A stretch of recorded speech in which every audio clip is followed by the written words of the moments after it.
had always been different from other humans. While his fellow colonists on 442b focused on mining operations and establishing trade routes, spent his free time exploring the vast wilderness that covered most of the planet. The colonial administrators called it a waste of time. His parents called it dangerous, called it necessary. The planet was beautiful in ways that Earth's polluted skies and overcrowded cities could never be. Crystalline forests stretched for thousands of kilometers, their translucent leaves catching the light of the binary suns and casting rainbow patterns across the forest floor. Rivers of liquid silver wound between hills of blue stone, and in the distance, floating islands drifted slowly across the sky, held aloft by some gravitational anomaly that the scientists still couldn't explain. But it wasn't just the scenery that drew into the wilderness. It was the feeling that they weren't alone. The colony had been established for 3 years now, and in all that time, they'd found no signs of intelligent life. The surveys had been thorough. The planet was listed as uninhabited in the colonial registry, yet couldn't shake the sensation that something was watching him during his long hikes through the crystal forests. On the morning that would change his life forever, set out earlier than usual. He'd packed enough supplies for a week-long expedition, planning to explore a mountain range that appeared on satellite images but had never been investigated on foot. The colonial authorities had forbidden solo expeditions beyond the safe zone, but had learned to slip past the automated sentries without triggering alarms. The journey to the mountains took him through some of the most spectacular terrain he'd ever seen. Valleys filled with flowers that chimed like bells when the wind blew through them. Streams that flowed upward along the sides of cliffs, defying gravity in spirals of liquid music. Birds with wings like stained glass that sang in harmonies so complex they made his eyes water with their beauty. But as he climbed higher into the mountains, the beauty gave way to something else. The air grew thick with an energy that made his skin tingle. The very stones seemed to pulse with some inner light, and everywhere there were signs of intelligence. Not obvious ones, no buildings or roads or monuments, but patterns in the rock formations that were too precise to be natural. Arrangements of crystals that formed geometric shapes. Paths that seemed to have been worn by footsteps, though he never saw what might have made them. On his 3rd day in the mountains, heard the scream. It wasn't human, that much was immediately clear. The sound cut through the thin mountain air like a blade, full of pain and rage and something that might have been despair. It came from somewhere above him, from the direction of a massive peak that dominated the skyline like a crown of black stone. Had heard animals in distress before, but this was different. There was an intelligence in that cry, a complexity of emotion that spoke of a mind capable of understanding its own suffering. Without hesitation, he changed course and began climbing toward the source of the sound. The ascent was treacherous. The black stone was smooth as glass and offered few handholds. More than once, found himself clinging to narrow ledges with his fingertips, his feet dangling over drops that would have meant certain death. But he pressed on, driven by a compulsion he didn't fully understand. The screams came again, weaker now, filled with an exhaustion that made climb faster despite the burning in his lungs and the bleeding from cuts on his hands. He had to reach whatever was making that sound. He had to help. Near the summit, he found a cave entrance almost hidden behind a curtain of hanging crystals. The screams were coming from inside, echoing off the walls in a way that made them seem to come from everywhere at once. Activated the light on his exploration suit and stepped into the darkness. The cave was vast, its walls covered in formations that definitely weren't natural. Spirals and geometric patterns had been carved into the stone with incredible precision, and they glowed with a soft inner light that his equipment couldn't analyze, but barely noticed the wonders around him. His attention was fixed on what lay in the center of the cavern. It was a dragon. Not the small, lizard-like creatures that evolutionary biologists said dragons might have been on Earth if they had ever existed at all. This was a dragon from humanity's oldest stories, a creature of myth and legend made flesh, easily 50 meters from nose to tail, with scales that shifted color like oil on water. Wings that, even folded, spanned the width of the cavern, and golden eyes that fixed on with an intelligence that made him gasp. The dragon was trapped. Some kind of metallic net had been thrown over her, somehow knew it was female, and where the metal touched her scales, her flesh burned and blistered. The net crackled with energy, some form of technology he didn't recognize, ancient perhaps or alien. The dragon's breathing was labored and dark blood pooled beneath her massive form. For a long moment, human and dragon stared at each other across the cavern. Felt as though he was being evaluated, weighed, judged by an intelligence older and perhaps wiser than any he had encountered. Then the dragon spoke. Not with words, but directly into his mind. Her voice was like music, like thunder, like the sound of stars being born. And despite the pain that colored every thought, there was a dignity in her mental voice that made want to kneel. "Why do you not flee, small one?" The words formed in his consciousness without passing through his ears. "Your kind has done this to me. Your kind who came from the void between stars with their nets of burning pain." Stepped closer, his hands raised to show he was unarmed. "Not my people," he said aloud, though he somehow knew she could read his thoughts as easily as he could hear hers. "We just arrived 3 years ago. This is old, much older." The dragon's great head tilted slightly, golden eyes studying him with new interest. "You speak truth. I taste no deception in your thoughts, yet you are human as they were human. Why would you help the enemy of your species?" "Because you're in pain," said simply, "and because this is wrong." He approached the net carefully, studying its construction. The metal was unlike anything he'd seen before. It seemed to bend light around itself, making it hard to focus on directly. Where it touched the dragon's scales, it left marks that looked almost like acid burns. The energy running through it was clearly designed to cause maximum suffering. "This is torture," said, anger building in his voice. "Whoever did this wasn't trying to just capture you, they wanted you to suffer." "The old humans came to our world many of your generations ago," the dragon explained, her mental voice heavy with old pain. "They spoke of friendship and trade. We welcomed them, shared our knowledge, showed them the sacred places. In return, they brought weapons we had never imagined, nets like this one, cages that burned. They captured many of us." Found what looked like a control mechanism attached to one corner of the net. The symbols on it weren't in any human language he recognized, but there was something about their pattern that seemed almost mathematical. "What happened to them?" "The other humans." "We drove them away," the dragon said, and for a moment her mental voice carried the heat of ancient fury. "Those we did not kill fled to the void from which they came.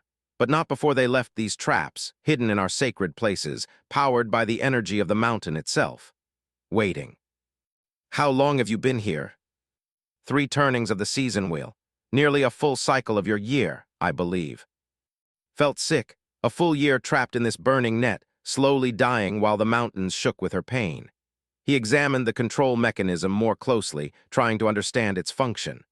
The symbols seemed to shift when he wasn't looking directly at them, but gradually a pattern emerged. "I think I can turn this off," he said finally, "but I need you to trust me." The dragon's laugh was like distant thunder. "Trust a human, after what your kind has done."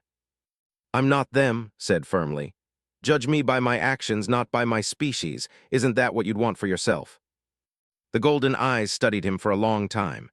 Then slowly the great head nodded.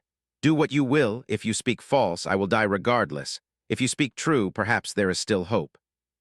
Began working on the control mechanism, his fingers tracing the alien symbols with careful precision. The device was incredibly sophisticated, far beyond anything human technology could produce even now. It drew power from some deep source within the mountain, channeling it through the net in patterns designed to inflict maximum torment without allowing death. As he worked, the dragon told him more of her story. Her name was, and she was what humans would call a queen, though the concept didn't translate well. She was responsible for the wisdom and safety of her people, the keeper of knowledge that went back thousands of years. She had come to this mountain to perform a ritual of renewal, only to be caught in a trap left by humans who had died centuries ago. "Your people," said as he carefully manipulated one of the control nodes, "are they still on this planet?" Hidden replied, "Waiting, watching. They know I am here, but the traps are too numerous, too dangerous. They cannot risk more losses." The first power coupling disengaged with a sound like breaking crystal, and a section of the net went dark. Gasped as the burning pressure eased from part of her body and felt a surge of hope. He moved to the next coupling, working faster now that he understood the pattern. "After I free you," he said, "what happens to me? I'm human. Your people have every reason to hate humans." "That," said, "will depend on whether you succeed, and on whether I can convince them that not all humans are the same." The second coupling disengaged, then the third. With each success, more of the net powered down and breathing became easier, but could see the damage that had been done. Her scales were blackened and cracked where the net had burned her. Some of her wing membranes had holes in them. She would need time to heal, possibly a very long time. As he worked on the final coupling, heard sounds from the cave entrance. Footsteps on stone, and voices speaking in a language that definitely wasn't human. He looked up to see figures silhouetted against the crystal curtain, tall, graceful forms that moved with an otherworldly elegance. "Your people?" asked. "Yes, they have finally come. Perhaps they sense the net's power failing." The final coupling resisted efforts. The metal seemed to have fused with age and energy, requiring more force than the delicate manipulation he'd been using. He pulled out a small cutting tool from his pack and began carefully severing the connection. The voices outside grew louder, more urgent. Caught glimpses of movement through the crystal's forms that seemed almost human but stretched and refined, with features too perfect for Earth-born evolution. They were arguing about something, their voices rising and falling in patterns that suggested heated debate. "They're deciding whether to kill me, aren't they?" said as he worked. "Some are, you are human. Humans have brought nothing but pain to our people. But others remember that I am their queen, and I have not yet spoken judgment." The cutting tool finally severed the last connection, and the entire net collapsed with a sound like breaking thunder. Energy discharged harmlessly into the stone floor, and for the first time in a year was free. The dragon rose slowly, her movements careful and pained. Even wounded, she was magnificent. Her scales, freed from the burning net, began to show their true colors, deep blues and purples that shifted like the surface of a deep ocean. Her wings, despite the damage, spread partway as she tested her range of motion. Then the cave entrance filled with figures. Had never seen beings like these before. They were humanoid in basic shape, but clearly not human. Taller than any human, with proportions that seemed subtly wrong until he realized they were actually perfect. It was human proportions that were flawed by comparison. Their skin had a faint luminescence, and their eyes were large and expressive, filled with an intelligence that was immediately apparent. But those eyes were also filled with hatred as they fixed on the dragons, for that's what they were, though in forms that could move through spaces too small for their true shapes, spread out around the cavern in what was clearly a battle formation. Counted at least a dozen, and he suspected there were more outside. Their hands began to glow with energy that made his skin crawl. "Wait." His mental voice cut through the tension like a blade, and every figure in the cavern froze. She moved between and her people, her wounded form still imposing enough to command absolute attention. "This human has freed me. He came alone, with no weapons, seeking only to ease suffering. He has undone in hours what we could not accomplish in a year of trying." One of the dragon beings stepped forward, an older male whose luminescence was brighter than the others, suggesting age or rank or both. When he spoke, it was in their own language, but somehow could understand. Perhaps proximity to it opened some kind of mental link. "My queen," the elder said, "this changes nothing. He is human. His people are the enemy. That he has helped you only proves he is cunning, not trustworthy." "With respect, Counselor Thane," said, surprising everyone including himself by responding in their language, "I'm not particularly cunning. I'm just someone who doesn't like seeing suffering." The silence that followed was profound. Finally spoke, her mental voice carrying to all present. "He speaks our tongue. The binding of languages happens only when there is true understanding between minds. This is not something that can be faked or learned. It simply is." Counselor Thane's expression shifted from hatred to uncertainty. "Even so, my queen, he is one among millions. His people still pose a threat." "Actually," said carefully, "that's not quite accurate. Our colony has maybe 50,000 people. We're miners and researchers, not soldiers. We came here because our surveys showed the planet was uninhabited." "Because we hid," said sadly. "We have hidden for so long that the galaxy has forgotten we exist. Perhaps it is time to change that." Another dragon being stepped forward, this one younger and more aggressive in her posture. "You cannot be serious, my queen. One act of kindness does not erase centuries of betrayal." Looked around the cavern at the hostile faces, understanding that his life balanced on the edge of sword. But more than that, he realized that this moment could determine the future of both their species on this world. "I can't speak for what humans did in the past," he said slowly. "I wasn't there. I didn't make those choices, but I can speak for what humans might do in the future if we knew you existed, if we knew you'd been wronged." "And what would you have us believe?" the young female demanded. "That humans have changed, that they would welcome us with open arms." Thought about his colony, the miners and scientists and farmers who had come to 442 be looking for a new start. They weren't soldiers or conquerors. Most of them were refugees from Earth's environmental collapse, people who had lost everything and were trying to build something better. "I think," he said finally, "that humans might surprise you. We're not all the same. Some of us are capable of learning from the mistakes of the past." Moved closer to, her great head lowering until her golden eyes were level with his. "Show me," she said. "Show me your colony through your memories. Let me see these humans you speak of." Nodded and opened his mind completely, holding nothing back. He showed her the colony, the families working together to build homes and schools, the scientists studying the planet's ecology with careful respect, the farmers learning to work with alien soil. He showed her the debates in the Colonial Council about environmental protection, the strict laws against disturbing native ecosystems, the genuine wonder and excitement when they discovered a new species. But he also showed her the fears, the constant worry about resources, the pressure from Earth to increase mining quotas, the small but vocal group that wanted to expand aggressively into new territories.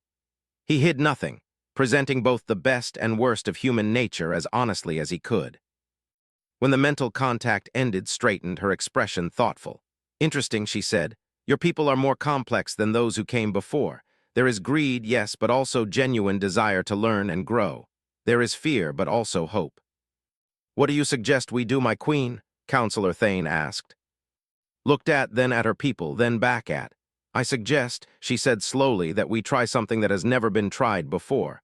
I suggest we attempt to live in peace." The debate that followed was intense, conducted in rapid exchanges of their musical language that could follow but barely keep up with. Some argued for remaining hidden, maintaining the isolation that had protected them. Others wanted to drive the humans away entirely.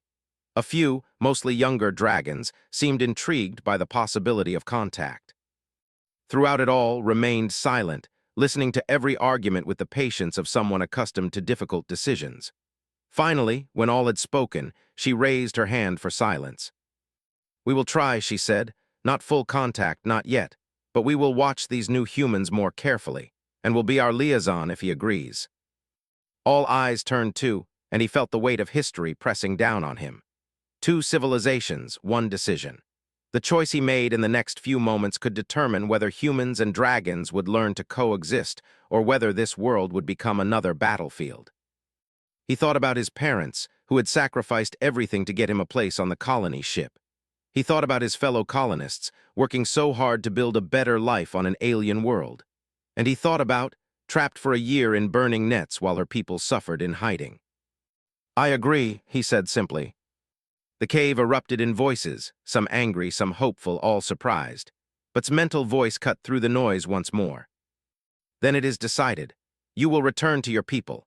Learn what you can of their true intentions. In one turning of the smaller moon, come to the Crystal Falls in the southern valley. Come alone. We will speak again and perhaps begin to build something new." As the dragons began to file out of the cave, moving with that otherworldly grace toward passages that led deeper into the mountain, remained behind. When they were alone, she lowered her great head once more and looked directly into his eyes. "Thank you," she said, and her mental voice carried depths of gratitude that brought tears to his eyes. "For the first time in many years, I have hope." "Thank you for trusting me," replied. "I won't let you down." "I know," said simply. "I have seen your heart. It is why I believe this madness might actually work." She turned to leave, then paused. "One more thing. Your colonial administrators will ask questions about your long absence. Tell them you were injured and took shelter in a cave until you recovered. It is not untrue, you were wounded by what you saw here, and you found shelter in understanding." With that, she was gone, moving through a passage that seemed too small for her bulk but somehow accommodated her perfectly. Stood alone in the crystal cave, surrounded by the echoes of ancient pain and new hope. The journey back to the colony took him 2 days, and every step was haunted by what he had experienced. He carried the weight of 2 civilizations' futures, the memory of golden eyes filled with ancient wisdom, and the terrifying knowledge that he might be the key to either peace or catastrophe. As the familiar lights of the colony came into view across the crystal plains, realized that his life, and possibly the life of every human and dragon on 442B, had been forever changed by a wounded dragon's cry for help in the mountains. He just hoped he was worthy of the trust that had been placed in him. The colony medical bay was quiet when finally made it back, exhausted and carrying cuts and bruises that would take weeks to heal properly. Dr. Sarah Martinez looked up from her research terminal as he walked in, her expression immediately shifting from mild curiosity to professional concern. "We've had search teams out looking for you for 3 days. Where have you been?" She was already reaching for her medical scanner, the practiced movements of someone who had patched up too many injured explorers. "Cave-in," said, sticking to the story had suggested. "Got caught in a rock slide in the northern mountains. Had to wait for the swelling in my ankle to go down before I could make the climb out." It wasn't entirely a lie. Something had certainly collapsed in that cave, the wall between humans and dragons, the certainty that they were alone on this world, and simple understanding of his place in the universe. Dr. Martinez ran her scanner over him, frowning at the readings. "You're dehydrated and exhausted, but nothing appears broken. These cuts on your hands look like they came from crystal formations, sharp ones." She began cleaning and bandaging his wounds with efficient care. "You know the regulations about solo expeditions beyond the safe zone if something had happened to you out there." "I know," said, trying to project the right amount of contrition. "It was stupid. I needed to get away from the noise for a while." Dr. Martinez studied his face carefully. She was one of the few people in the colony who knew about his tendency toward solitude, his need to escape into the wilderness when the pressures of communal living became too much. "The colony administrators want to see you as soon as you're cleared for duty. Director has some questions." Nodded, having expected as much. Director ran the colony with a combination of maternal care and iron discipline that had kept them alive and thriving for 3 years. She would want a full report, and she had an uncomfortable talent for detecting when people weren't telling her the complete truth. After Dr. Martinez pronounced him fit for light duty, made his way through the colony's interconnected modules toward the administrative center. The colony was built into the side of a crystal cliff, its structures designed to blend with the natural environment while providing protection from the planet's occasional severe weather. Through the transparent aluminum windows, he could see colonists going about their daily routines, children in the education pods, farmers tending the hydroponic gardens, miners preparing for their shifts in the crystal quarries. It was a good life, realized as he walked. Not perfect, not easy, but honest and hopeful in a way that Earth had stopped being decades ago. These people deserved to know they weren't alone on this world.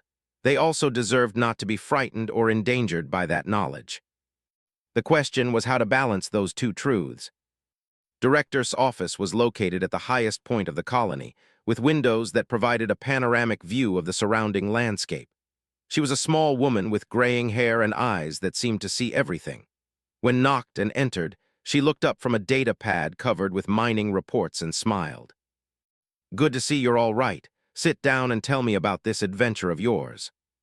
Settled into the chair across from her desk and began his rehearsed story. The solo expedition, the rock slide, the injured ankle, the long wait in a crystal cave until he could travel safely. Director listened without interruption, occasionally making notes on her pad. "And during these 3 days in the cave," she said when he finished, "you saw nothing unusual, no signs of intelligent life, no indication that we might not be as alone as we thought." The question hit like a physical blow. He kept his expression neutral through an effort of will, but something must have shone in his eyes because Director leaned back in her chair and smiled grimly. "I've been running colonies for 15 years. I've heard every possible variation of I got lost and found shelter. Yours is a very good one, but it's still not the complete truth." Felt his carefully constructed story crumbling. "What makes you think that?" "3 things," said, counting on her fingers. "First, your medical scans show trace elements that aren't present anywhere in the northern mountains. Dr. Martinez didn't catch it, but our geological surveys are very thorough. Second, you've been gone for expedition trips dozens of times, and you've never come back looking like you'd seen a ghost. Third, and most importantly, we've been detecting unusual energy signatures from the mountain ranges for the past 4 days." His heart stopped. "Energy signatures?" "Very subtle ones. Our sensors almost missed them entirely. They peaked about 3 days ago, then suddenly stopped completely. The timing matches your disappearance perfectly. Leaned forward, her expression serious but not hostile. If you found something out there, I need to know about it. Not because I want to control the information, but because I need to protect this colony. For a long moment, sat in silence, weighing his options. He could continue lying, but was clearly too smart and too well-informed for that to work. He could tell her everything, but that would violate his promise to and potentially endanger both species. Or he could find a middle path. What if, he said slowly, I told you that this planet might not be uninhabited, but that the inhabitants aren't necessarily hostile? His expression didn't change, but saw her hands tighten slightly on her data pad. Go on. And what if I told you that first contact protocols might need to be very different from anything we've planned for? That these beings have good reasons to be wary of humans, but they might be willing to consider peaceful coexistence. I'd ask you how you know all of this. Took a deep breath, because I've met one of them. The silence that followed stretched for nearly a minute. Stared at him, her expression cycling through disbelief, excitement, fear, and finally settling into the careful neutrality of someone processing world-changing information. Tell me everything, she said quietly. So did not quite everything. He left out the details of the ancient trap and the extent of the dragon's suffering, but enough to convey the reality of the situation. He told her about the dragon civilization that had hidden itself for centuries, about the tentative agreement to attempt peaceful contact. When he finished, sat back in her chair and was quiet for a long time. Through the windows, could see the twin suns setting over the crystal plains, painting the landscape in shades of gold and purple. A dragon, said finally, an actual dragon. An intelligent being who happens to look like what human mythology calls a dragon, corrected. The similarity might not be coincidental, depending on how much contact there was between humans and dragons in ancient times. And she wants you to act as a liaison between our species. She's giving us a chance. More than that, she's risking her own safety and the safety of her people to try something that's never been tried before. The least we can do is approach it seriously. Stood and walked to the windows, looking out over the colony she had spent 3 years building and protecting. Do you understand what you're asking me to consider? You want me to base colonial policy on a story about mythical creatures that may or may not exist, told by someone who was alone in the wilderness for 3 days and might have been suffering from dehydration and altitude sickness. I know how it sounds, said, but you've seen the energy readings, you know something happened out there. Energy readings could be caused by any number of geological phenomena. This planet is barely explored. We're discovering new wonders every day. Could hear the doubt in her voice, but also something else. Hope, perhaps, or curiosity. Was a scientist before she was an administrator, and the possibility of first contact with an intelligent species would be the discovery of a lifetime. There's going to be a meeting, said. In 1 week at the Crystal Falls in the Southern Valley. Wants to speak again to see if there's a way forward. Her name, or at least the closest human approximation. She's some kind of leader among her people. Turned back to face him. And you want colonial approval to attend this meeting. I want your trust, and maybe your advice. I've never been a diplomat, Director. I'm just someone who happened to be in the right place at the right time to help a being in distress. Help how? Hesitated, then decided that partial truth was no longer an option. She was trapped by technology left behind by previous human visitors. She'd been suffering for nearly a year before I found her. His expression hardened. Previous human visitors, our surveys showed no signs of prior human presence. It was a long time ago, centuries maybe, before the colonial registry, before the current interstellar government. People have been hiding ever since. And you freed her from this trap. I shut down the device that was holding her. It wasn't particularly difficult once I understood the mechanism. Walked back to her desk and sat down heavily. If what you're telling me is true, we're facing a first contact situation of unprecedented complexity. A species that has good reason to hate and fear humans, but which might be willing to try peaceful coexistence. One wrong move could mean war with beings we don't understand, using technology we can't predict. Or it could mean peace with a civilization that might have knowledge and wisdom we desperately need, said. Director, humanity has made a lot of mistakes as we've spread through the galaxy. This could be a chance to do something right for once. Stared at him for a long moment, then reached for her communication console. I'm going to need to consult with the Colonial Council. This decision is too big for one person to make. The meeting is private, said quickly. Just me and, if she sees a crowd of humans or military equipment or anything that looks like a trap. Then we'll lose our chance, finished. I understand, but I can't authorize you to attend this meeting without backup of some kind, if something goes wrong, if this turns out to be some kind of ambush. It's not an ambush. I've been in mental contact with her. I've seen her thoughts, her memories. The pain her people have suffered because of what humans did to them. If she wanted to harm me, she could have done it when I was alone and helpless in her territory. Considered this mental contact. It's how they communicate, direct mind to mind. I don't understand the mechanism, but when she spoke to me, I could feel the truth of what she was saying. There's no deception possible in that kind of contact. Unless the ability to deceive through mental contact is exactly what makes them dangerous. Shook his head. Director, I know this is asking a lot. I know it sounds impossible, but I'm asking you to trust me, trust my judgment. I spent 3 days with them and I came back alive and unharmed. That has to count for something. Was quiet for several minutes, clearly wrestling with the implications of the decision she was being asked to make. Finally, she sighed and activated her communication console. I'm calling an emergency session of the Colonial Council for tomorrow morning. You'll present your story to all of them, answer their questions, and we'll take a vote on how to proceed. She looked directly at. I'm also assigning you a security detail. Nothing obvious, nothing threatening. But if you're going to represent humanity in first contact with an unknown species, you're not going alone. Specifically said to come alone. Then we'll have to learn to compromise. That's what diplomacy is about. His expression softened slightly. I believe you. I think you've stumbled onto something extraordinary, and I think your instincts about these beings are probably correct. But I also have a responsibility to protect this colony and everyone in it. I won't send you into potential danger without backup, and I won't commit us to a course of action without proper consultation. Nodded, understanding her position even as he worried about how the dragons might react to what they would surely see as a violation of the agreed terms. What do I tell the council? The truth, all of it. Let them ask their questions and raise their concerns. If we're going to do this, we need to do it right. The next morning found standing before the full Colonial Council in the main assembly hall, facing 12 men and women who held the future of the colony in their hands. Director had briefed them on the basic situation, but hearing it secondhand was different from getting the full story from himself.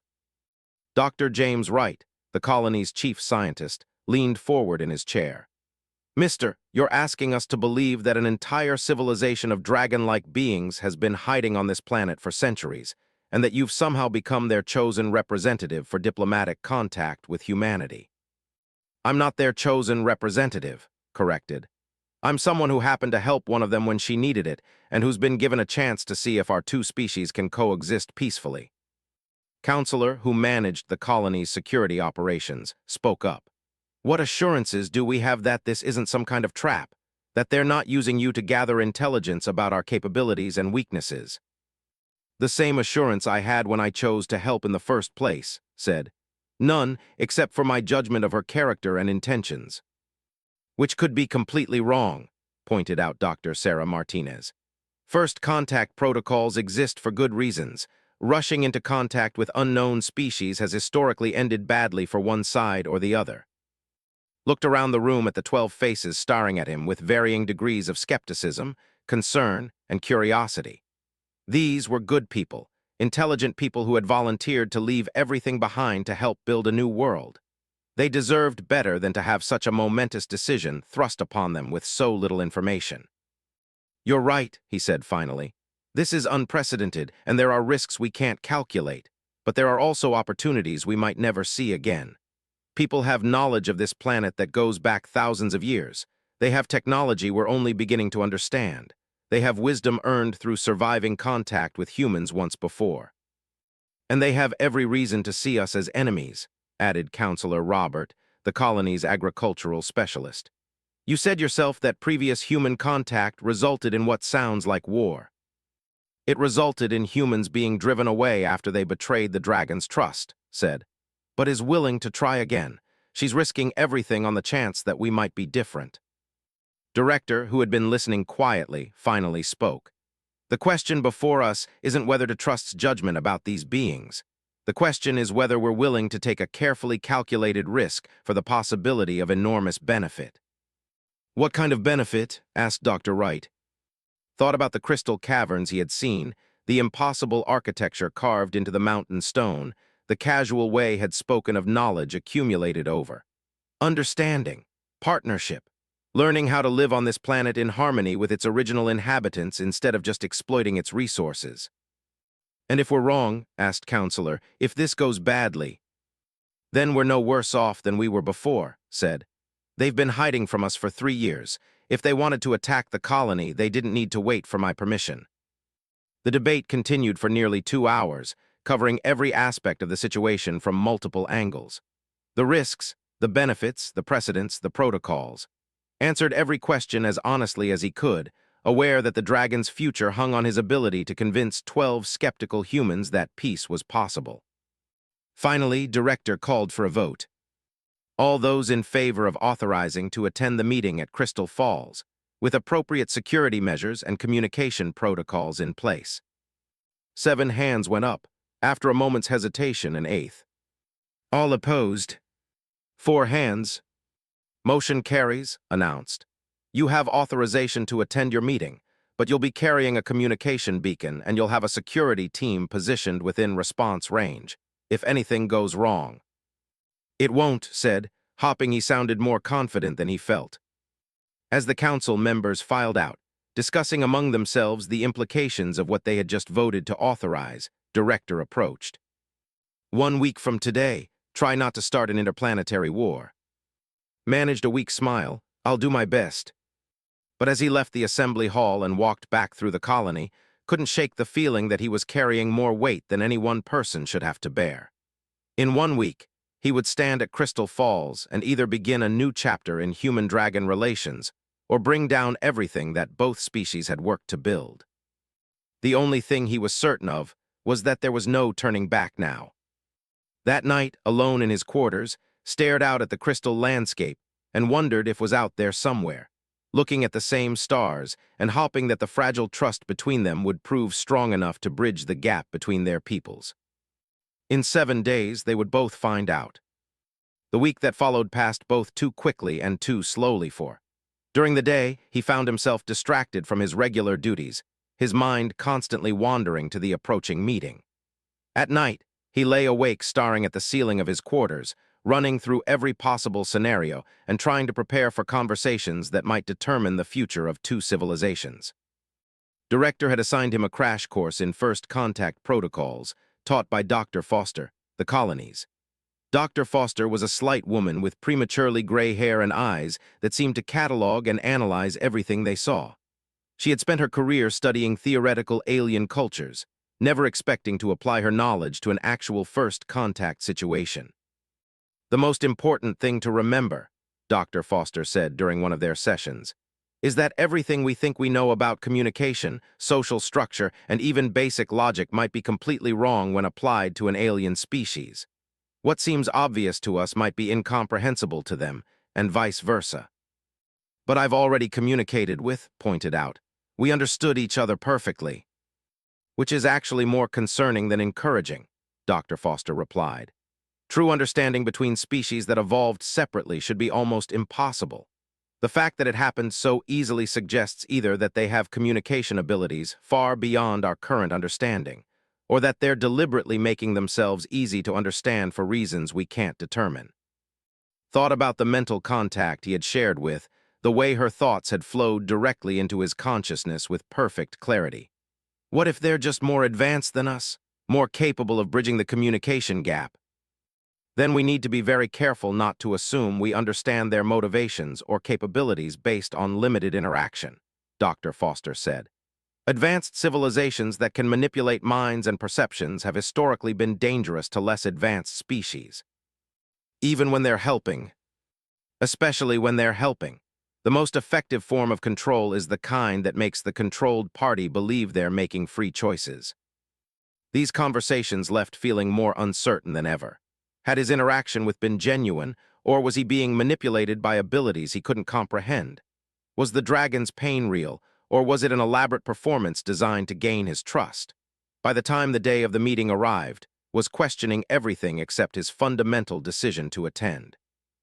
The Crystal Falls were located in a valley about 40 kilometers south of the colony, accessible by hover transport, but requiring a 2-hour hike through difficult terrain to reach the actual meeting site.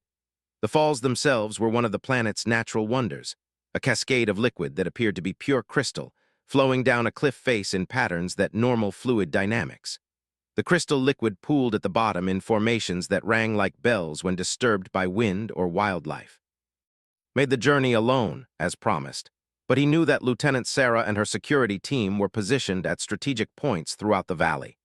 His communication beacon would allow them to track his location and vital signs, and emergency protocols were in place if the situation deteriorated. He arrived at the falls 2 hours before the appointed time, wanting to observe the area and prepare himself mentally for what was to come. The beauty of the place was overwhelming. The crystal cascade caught and refracted the light of the binary suns, creating rainbow patterns that danced across the surrounding stone. The sound of the falls was musical, a complex harmony that seemed to shift and change based on the listener's position. Found a comfortable spot on a flat stone near the edge of the crystal pool and settled down to wait. He tried to clear his mind, to approach the coming meeting without preconceptions or fears. But as the appointed time drew closer, his nervousness increased. What if didn't come? What if the dragon had reconsidered the wisdom of peaceful contact and decided to withdraw back into hiding? What if this entire situation was indeed some kind of elaborate trap? His doubts were interrupted by a sensation he remembered from their first meeting, a subtle pressure in his mind that announced the presence of dragon consciousness. He looked up to see a figure approaching through the crystal formations surrounding the falls. But it wasn't. The being that emerged from the shadows was in human-like form, tall and graceful with the luminescent skin remembered from the other dragons in the crystal cave. This one was female, younger than Counselor Thane, but carrying herself with an authority that suggested high rank. Her eyes, when they fixed on, were the deep blue of ocean depths. Peace, her mental voice was different from cooler, more formal, tinged with suspicion. I am Speaker for the Deep Council. I come in place of our queen. Stood alarm bells ringing in his head. Where is she all right? Our queen recovers from her ordeal, but slowly. The damage from the burning nets goes deeper than mere flesh. She requires time and healing energy that cannot be spared for this meeting. But she wanted to be here. We had an agreement. Agreements change, human, when new information comes to light. Moved closer and could feel the power radiating from her, not threatening but unmistakably present. Your people have been busy since your return to the colony. Felt a chill of apprehension. What do you mean? Energy scans of our territories, increased patrols near our sacred places, subtle changes in your colony's defensive posture. His mental voice carried disapproval. This does not seem like the behavior of people seeking peaceful contact. Those are standard security measures, said, though he realized how weak that sounded. Director has a responsibility to protect the colony. She couldn't authorize this meeting without taking precautions. Precautions seem to taste the word. Your lieutenant and her team are positioned at the North Ridge, the eastern slope, and the valley entrance, armed with energy weapons and equipped with communication gear linked to your colony's military systems. These are the precautions of people who expect conflict. His heart sank. The dragons knew about the security team, which meant they probably knew about every defensive measure the colony had taken since his return. You have to understand our position. We've never encountered a situation like this before. We're trying to balance caution with openness. As are we, sat gracefully on a crystal formation across from, her posture relaxed but alert. Which is why I am here instead of our queen.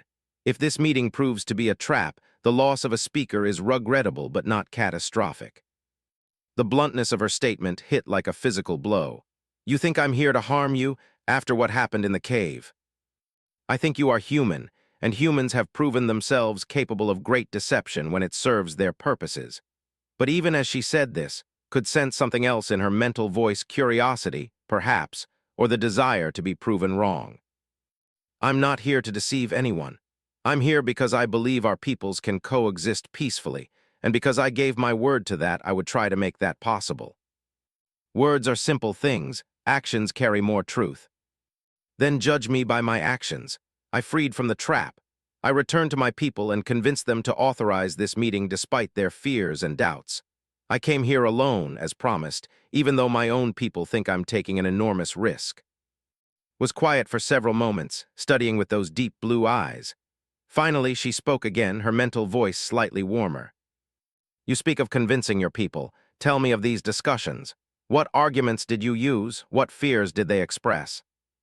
Spent the next hour describing his conversations with Director and the Colonial Council, trying to convey both the humans' genuine desire for peaceful contact and their legitimate concerns about safety and security. Listened without interruption, occasionally asking for clarification on specific points. Your director sounds like a wise leader, said when finished. Cautious but not unreasonably so, and your Colonial Council. They voted to trust you despite their fears. This speaks well of them. Does it change anything, the fact that they're willing to take this risk? Perhaps stood and walked to the edge of the crystal pool, trailing her fingers in the liquid light. You must understand what your people represent to us. When the first humans came to our world, they seemed much like you, curious, peaceful, eager to learn. They spoke of friendship and mutual benefit. What changed? Time revealed their true nature, the desire for control, for ownership, for dominance over all they encountered.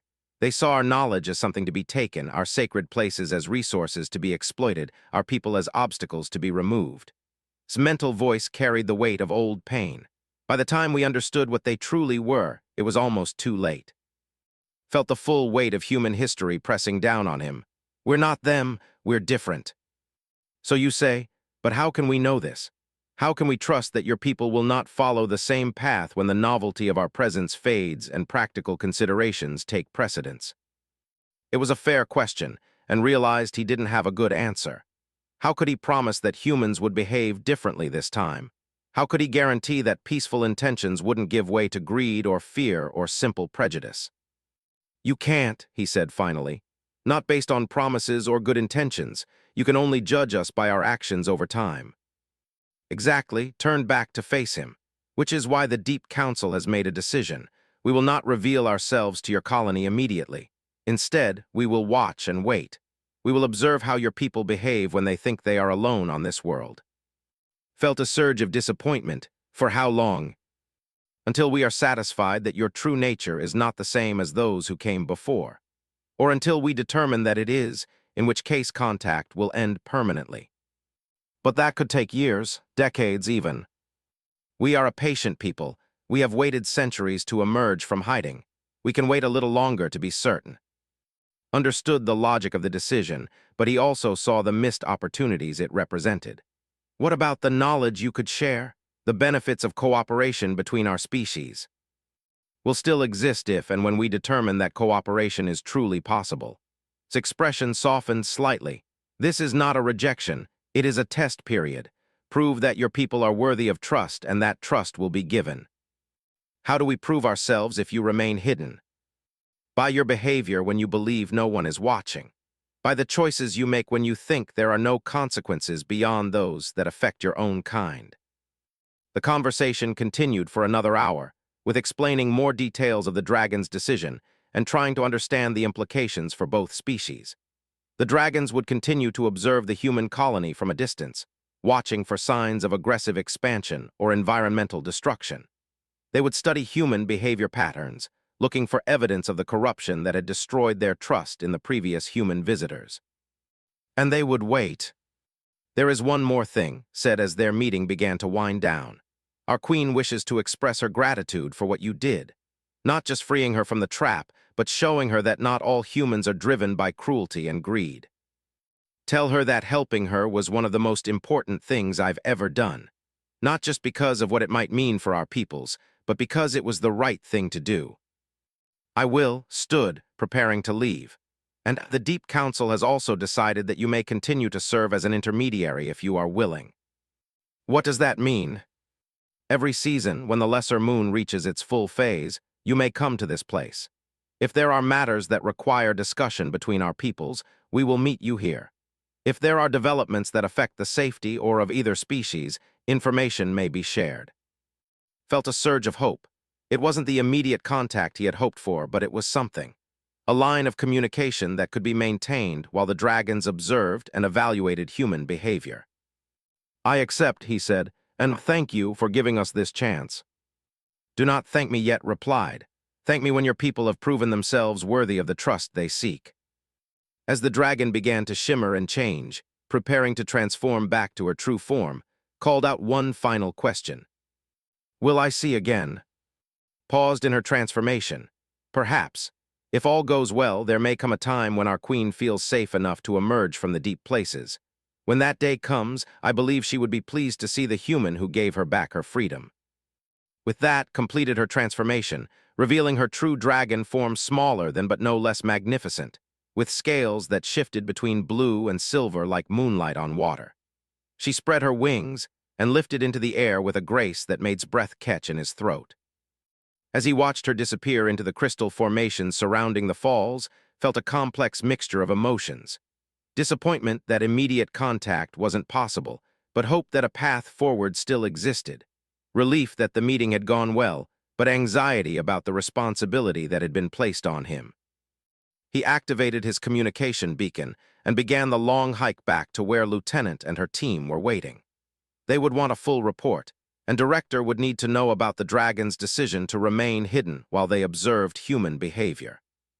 But as walked through the crystal formations toward the valley entrance, he found himself thinking not about reports or protocols, but about, was she really recovering from her ordeal? Or was her absence from the meeting a sign that the damage from the burning nets had been worse than anyone realized? And what would it take to prove to the dragons that humanity had truly changed?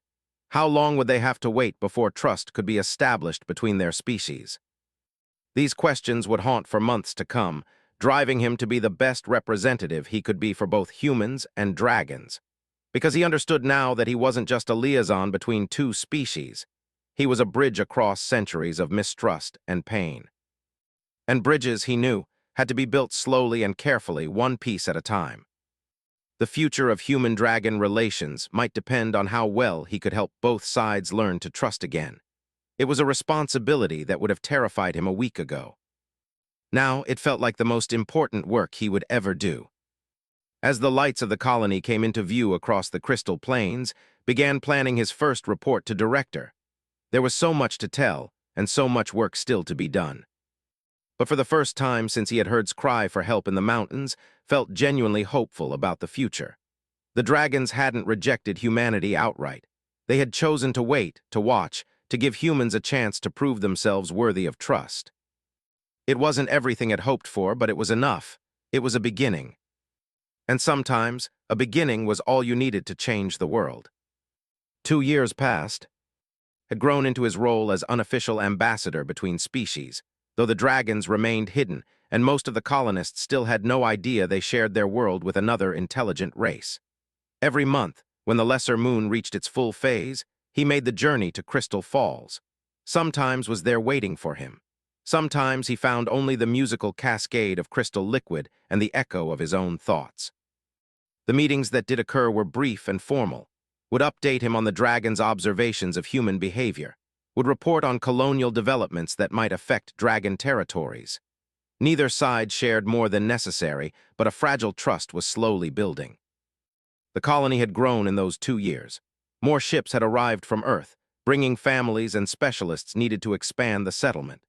The population had swelled to nearly 80,000, and new sections of the colony extended further into the Crystal Cliffs. Mining operations had expanded, agricultural sectors had been established in 3 different valleys, and preliminary surveys were being conducted for a second major settlement site. Through it all, the dragons watched. Often found himself wondering what they saw when they observed human activities. Did they see the careful environmental protections Director had insisted upon? The way mining operations were planned to minimize disruption to local ecosystems, the respect colonists showed for the planet's natural beauty. Or did they see the gradual expansion of human presence, the slow but inevitable transformation of a wild world into a human one? Did they see the beginning of the same pattern that had led to conflict centuries before? On a cool morning in early autumn, received an urgent summons to Director's office. He found her standing at her window, looking out over the colony with an expression of deep concern. She said without turning around, "We have a problem." "What kind of problem?" Activated her desk display, showing a three-dimensional map of the planet with various markers indicating human settlements, mining operations, and survey sites. Corporate headquarters on Earth has approved the establishment of 3 additional colony sites, full industrial settlements with populations of 50,000 each. Felt his stomach drop. Where? Highlighted 3 locations on the map, each representing a different continent. Here, here, and here, all in areas that our geological surveys indicate are rich in rare Earth elements and energy-dense crystals. Studied the locations, his heart sinking as he recognized at least 2 of them. During his monthly meetings with, she had mentioned these areas as sacred sites to dragon culture, ancient places where her people had practiced their most important ceremonies for thousands of years. When, he asked. The first advance team arrives in 6 months. Full colonization begins within 2 years. Finally turned to face him. I've read the survey reports on these sites. They're pristine wilderness areas with complex ecosystems and geological formations unlike anything we've seen before. Corporate wants to mine them extensively. They can't, said flatly. Those areas, there are reasons they need to remain untouched. What reasons? And please don't tell me it's just because they're beautiful. Corporate doesn't care about beauty when there are trillions of credits worth of resources at stake. Found himself facing the moment he had dreaded for 2 years. The gradual expansion of human presence had finally reached the point where hiding the truth was no longer possible. The dragon's test period was about to be cut short by corporate greed and human expansion. Director, I need to tell you something that will sound impossible. But I need you to trust me, the way you trusted me 2 years ago when I told you about my first contact with the dragons. His expression grew wary. Go on. Those 3 sites aren't just wilderness areas. They're sacred places to the dragons, ancient sites that are central to their culture and their way of life. If human mining operations are established there, it will be seen as an act of war. Dragons that we still haven't seen any concrete proof of. Dragons that have been watching us for 2 years, evaluating whether humans can be trusted to share this planet peacefully. Moved to his desk and called up his own files. I've been meeting with their representative monthly. I've been filing reports that I labeled as cultural surveys to avoid raising questions.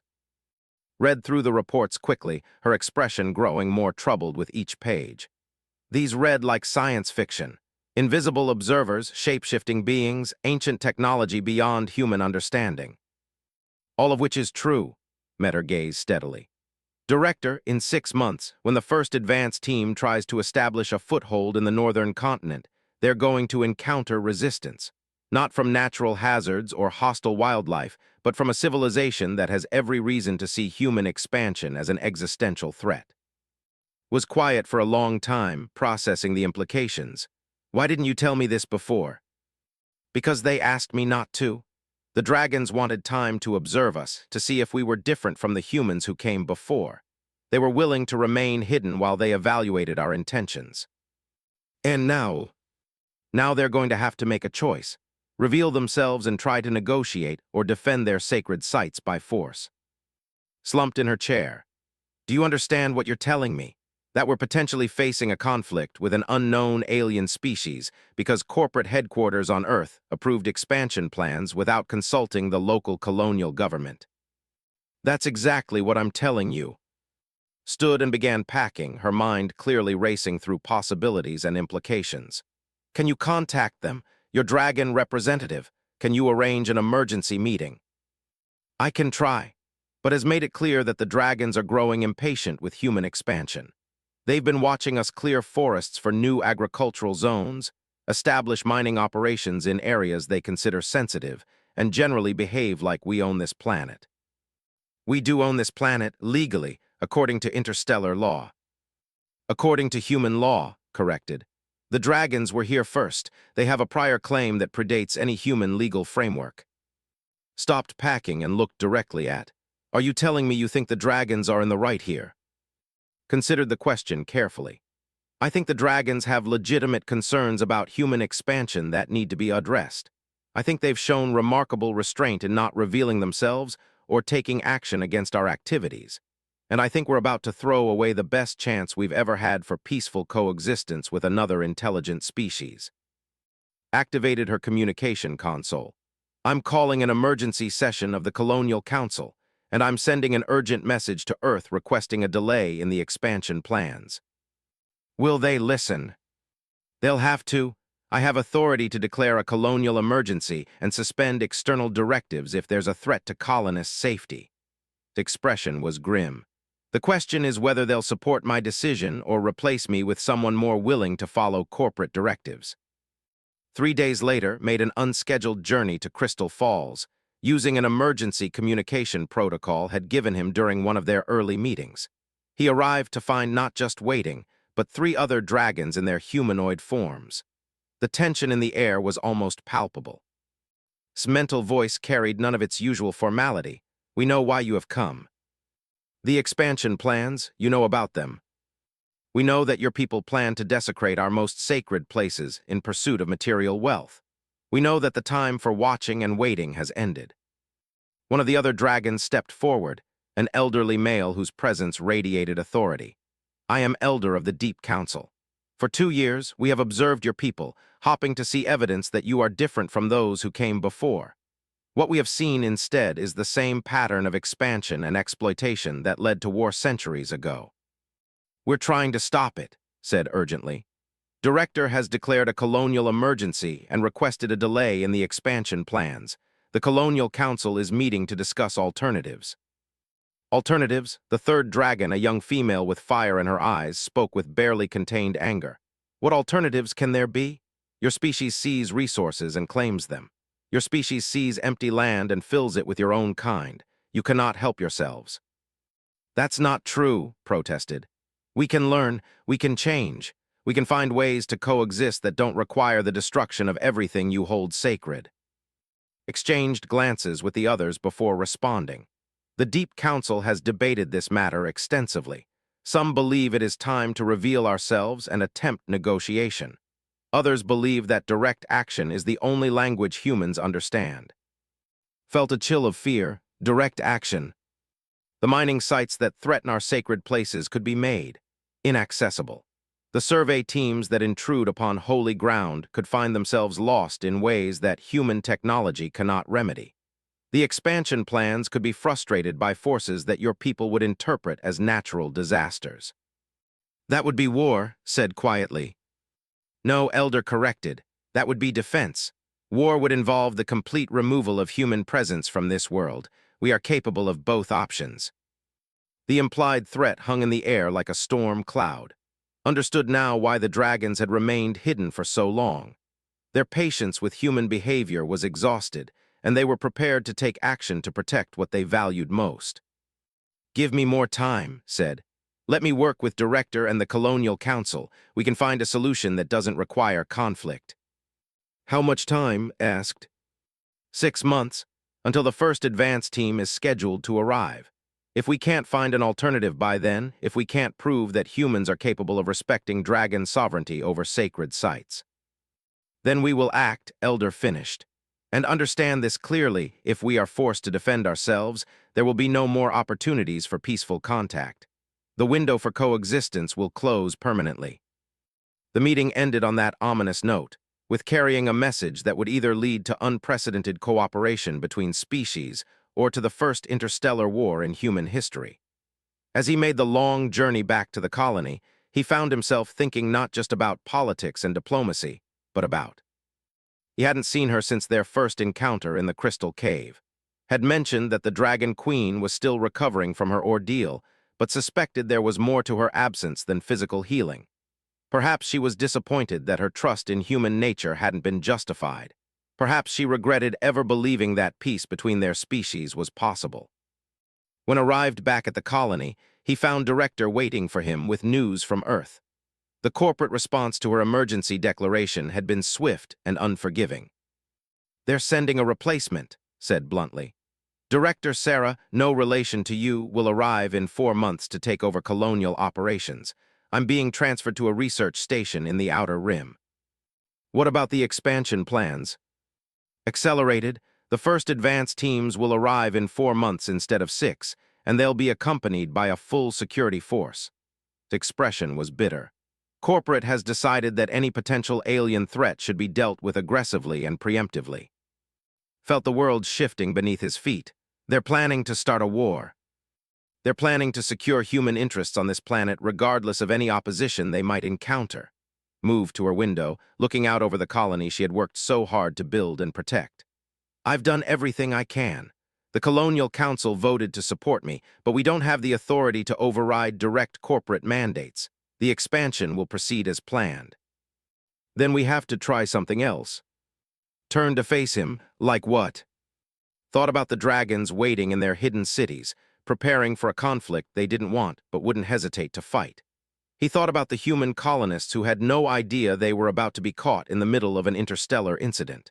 And he thought about the wounded dragon whose trust had started this entire chain of events. We have to bring them together, he said finally. Not secretly, not through intermediaries, but face to face. Dragons and humans talking directly about what they need and what they're willing to compromise. You're talking about revealing the existence of an alien species to 80,000 colonists who think they're alone on this world. The panic alone could destroy everything we've built. The alternative is war, said simply. If the dragons decide that humans can't be trusted, they'll act to protect their sacred sites.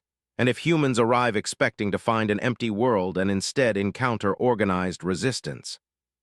Was quiet for a long time. Finally, she sighed deeply. What do you need from me? Permission to arrange a formal first contact event, full disclosure to the colony population, and 4 months to prove that humans and dragons can find a way to coexist peacefully. And if you're wrong, if the dragons decide that direct contact is an opportunity to eliminate the human presence entirely. Met her gaze steadily. Then at least we'll have tried to do the right thing before everything fell apart. Considered this for a moment, then activated her communication console. I'm calling another emergency session of the Colonial Council. If we're going to gamble the future of this colony on diplomacy, we're going to do it with full democratic approval. As began making the calls that would set everything in motion, found himself thinking about the choice that lay ahead. In 4 months, when Director Sarah arrived with her security forces and advanced teams, she would find either a world where humans and dragons had learned to coexist peacefully, or a war zone where first contact had gone catastrophically wrong. The next few months would determine which future became reality. And the solitary explorer who had started this entire process by helping a wounded dragon in a crystal cave would be at the center of it all. It was a responsibility that should have terrified him. Instead, he found himself looking forward to the challenge. Because for the first time in 2 years, both species would have the opportunity to speak for themselves instead of relying on intermediaries and hidden observations. It was time for humans and dragons to meet as equals and determine their shared future together. One way or another, the waiting was finally over. The announcement came 3 months before the new colonial director was scheduled to arrive. Director, speaking to the entire colony through the emergency broadcast system, revealed what had known for over 2 years, that humanity was not alone on 442b. The reaction was everything had feared and worse. Panic swept through the colony like a wildfire. Parents pulled their children out of schools and demanded immediate evacuation to Earth. The mining unions called for strikes until adequate security measures could be implemented. Religious groups proclaimed everything from divine revelation to demonic invasion. The colony's communication networks crashed under the volume of messages being sent to Earth requesting emergency extraction. In the 3 days following the announcement, received death threats from humans who blamed him for endangering the colony, and messages of gratitude from others who saw his actions as heroic. Director was forced to implement martial law to prevent riots, and several groups attempted to organize armed expeditions to deal with the alien threat before official first contact could be arranged. Through it all, the dragons remained hidden and silent, made emergency trips to Crystal Falls, but found no one waiting for him. The musical cascade continued its eternal dance, but the surrounding crystal formations seemed emptier somehow, as though their hidden observers had withdrawn deeper.